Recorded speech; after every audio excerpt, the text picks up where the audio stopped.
शुक्रिया स्पीकर साहब, good to have you back in the chair. पहले तो जाहिर है अरशद शरीफ के अंदोनाक कत्ल के बारे में मैं सब समझती हूँ, सब हाउस में सरापा एहतजाज तो नहीं मगर उससे ज़्यादा हम सब परेशान हैं कि हमारा एक सहाफ़ी वहाँ गया। आप चाहे उसकी सहाफ़त से अग्री करें डिसएग्री करें, देखिए ये एक बहुत ही संगीन और तशवीशनाक वाक़या है। अच्छी बात है कि फ़ॉरेन मिनिस्टर यहाँ फ्लोर पे जो मुतालबात यहाँ जर्नलिस्ट के सहाफ़ियों के हुए हैं उनको ऑलरेडी वो एड्रेस करके गए हैं और इंशाल्लाह वहाँ तो हम बिल्कुल उनकी मिनिस्ट्री मुतहर्रिक है, एम्बेसी भी मुतहर्रिक है।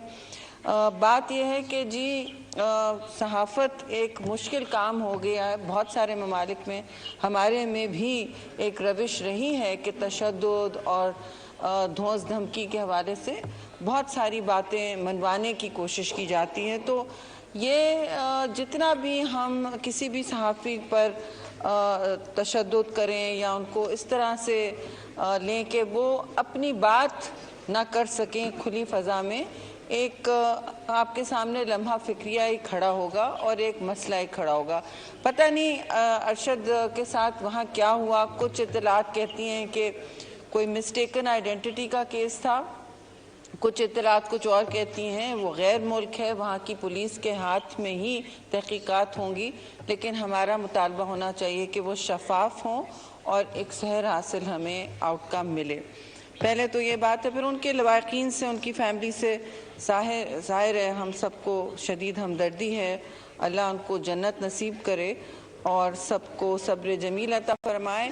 आखिरी बात में ज़ाहिर है कहना चाहूँगी, यहाँ मेंबरान जिन्होंने ओथ लिया है पीपल्स पार्टी के, दो मूसा गिलानी फाजिल एमएनए बने हैं और हकीम बलोच जो मलीर से जीत के आए हैं, दोनों मुल्तान और मलीर की पीपल्स पार्टी को शदीद मुबारक। और चेयरमैन बिलावल भुट्टो ज़रदारी, अब हमारे प्रेसिडेंट ज़रदारी और जिन जिन लोगों ने इंक्लूडिंग फरियाल तालपुर सिंध में जिसने उनकी कामयाबी में हाथ डाला है, पूरी तंजीमें इस पे एड़ी चोटी का जोर लगाए हुए थी और ख़ास तौर पे मुल्तान में यूसुफ रज़ा गिलानी, उनकी फैमिली, पूरी हमारी तंजीम वहाँ मुतहर्रिक थी। ये एक बहुत अहम विक्ट्रीज़ हैं क्योंकि कहा जाता है कि मकबूलियत की लहर पर इस वक्त इमरान खान जैसे लोग बाहर निकले हुए हैं और बढ़ चढ़ के बातें भी की जा रही हैं, लेकिन ये मकबूलियत की लहर तो पीपल्स पार्टी ने तोड़ी है। तो इसलिए पीपल्स पार्टी को ख़ास इस वक्त मैं समझती हूँ मुबारकबाद के इस वक्त मुतहम्मिल हैं। और आखिरी बात स्पीकर साहब इख्तिसार से मैं कहूँगी कि देखिए इमरान खान, फिर मैं कहूँगी कि इस वक्त लोग भूल गए हैं स्पीकर साहब कि सिंध में इस वक्त सैलाबी हालत बहुत संगीन है। आज भी एक दो दिन में नीड्स असेसमेंट आ रहा है हमारे डेवलपमेंट पार्टनर्स का, तो अभी भी जो सूरत हाल है वाटर बॉर्न डिजीज़ के हवाले से, सूरत हाल जो इस वक्त कैंपों के हवाले से, सर्दियां आने वाली हैं और 1 करोड़ से ज़्यादा लोग शायद अभी भी टेंटों में वो सर्दियां गुजारें और ऐसा नहीं है कि वहाँ सर्दी नहीं होती, दर्जे हरारत काफ़ी कम हो जाता है और जिसके पास घर नहीं है उससे पूछें उनका हाल क्या है। उनके पास क्लिनिक नहीं है, उनके बच्चों के स्कूल ख़त्म हो गए, उनका मुस्तकबिल इस वक्त बिल्कुल गैर यकीनी के एक मुबहिम से भंवर में फंसा हुआ है, जहां उनके मवेशी, उनके खेत जब ले लिए गए हैं, ख़त्म हो गए वो खेत, ख़त्म हो गए वो मवेशी, पानी रेला ले गया। एक अगर बचता है तो उनको मस्कीटो नेट दें तो वो उस पर ख़ुद डालते हैं अपने बच्चों के बजाय, वो अपने बच्चों का मुस्तकबिल बचाने के लिए। तो बड़ी शदीद वहाँ ट्रेजेडी है। ऐसा लगता है कि वो जोग्राफिया ही बदल गई है सूबे की, इतनी बड़ी बड़ी लेक्स बन गई हैं जिनसे हर किस्म की डिजीज़ निकल रही है स्पीकर साहब। तो अभी भी मुल्क में सैलाब ज़दगान मुतासरीन बहुत ज़्यादा हैं, ख़ास तौर से सिंध में, फिर बलूचिस्तान में, नसीराबाद में और दीगर इलाक़ों में हैं।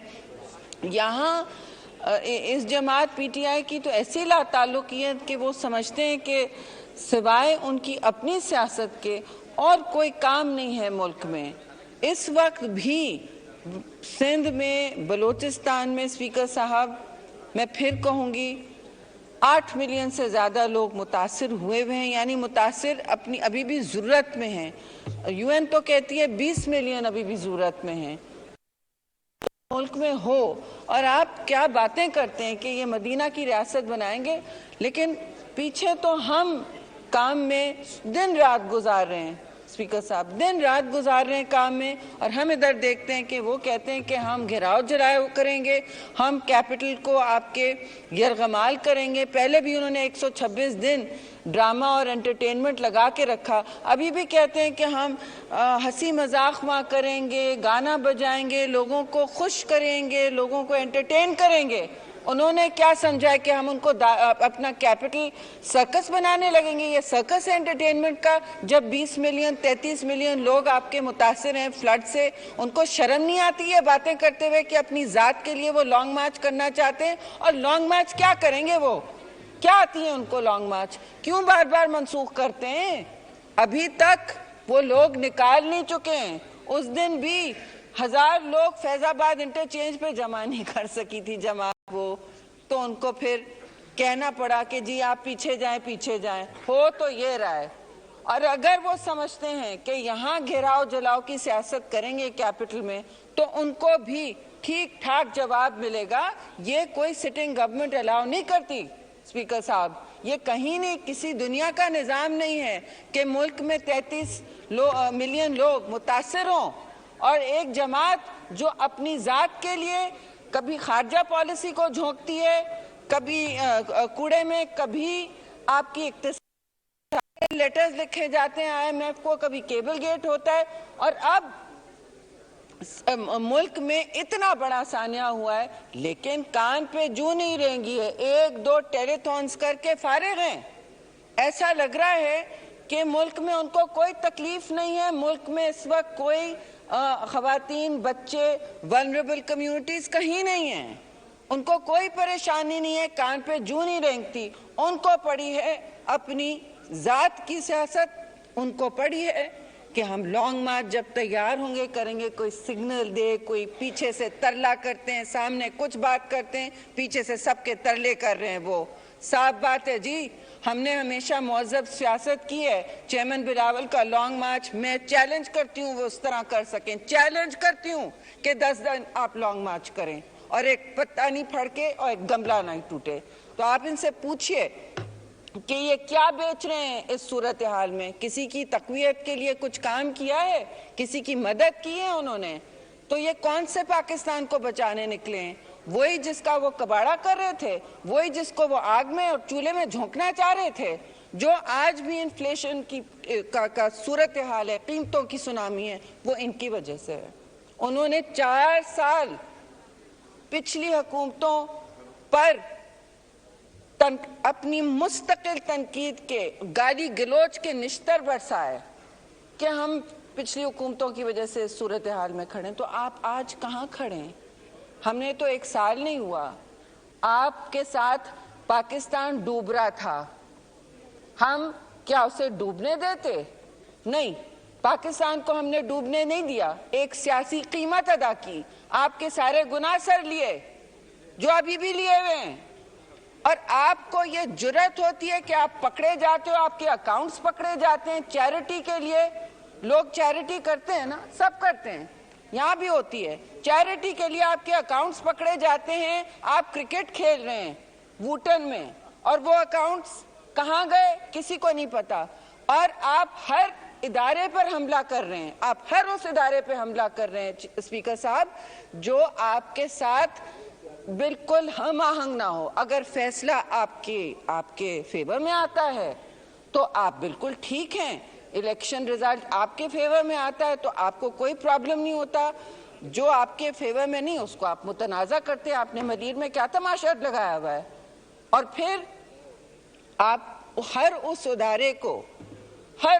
उदारे को धमकी देते हैं कि हम ये कर देंगे, वहाँ तशद्दुद की धमकी देते हैं। आपके लोग कूद कूद के, कभी PTV पे हमला किया था इन्होंने, कभी सुप्रीम कोर्ट पे कर रहे हैं, कभी इलेक्शन कमीशन को धोस धमकी, कभी पाकिस्तान को, कभी हुकूमत को, अपने पॉलिटिकल सियासी ओपोनेंट्स को आप बंद कर करके आप मुल्क के बाहर जाके कहते थे दंदना के सब भूल गए। और मैं याद दिलाऊंगी बार बार कि आपने मुल्क के बाहर जाके क्या कहा कि मैं सारे चोर डाकुओं को जेल में डालूंगा। इस तरह आपने अपनी मुल्क के लिए हेडलाइंस की जीनत आप बने थे।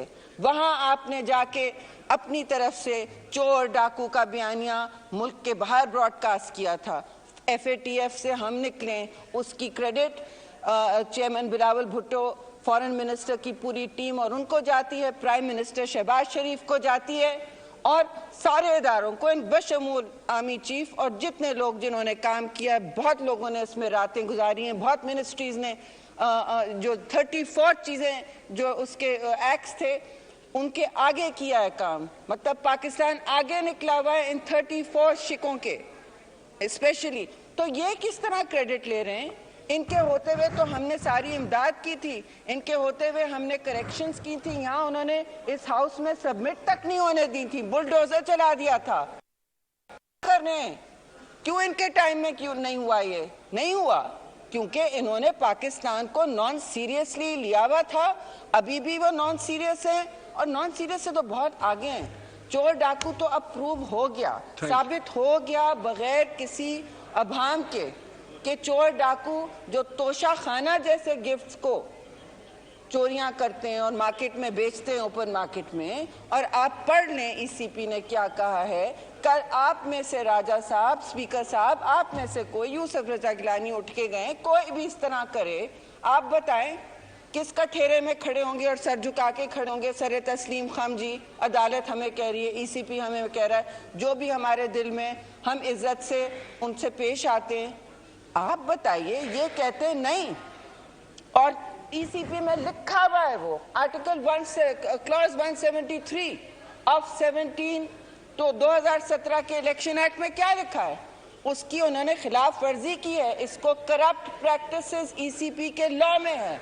It is corrupt practices speaker साहब जो ये कर रहे हैं, टू मिस डिक्लेयर। और दानिस्ता तौर पे जब आप नहीं दे, चलो गलती किसी से भी हो गई, 20 साल पहले कुछ नहीं मिला उनको, वो तो खैर बनी गाला रेगुलराइज कर गए। आप करके देखें कोई चीज रेगुलराइज, मैं भी देखूं। थैंक यू सेनेटर साहब। बस तो मैं ये कहना चाह रही,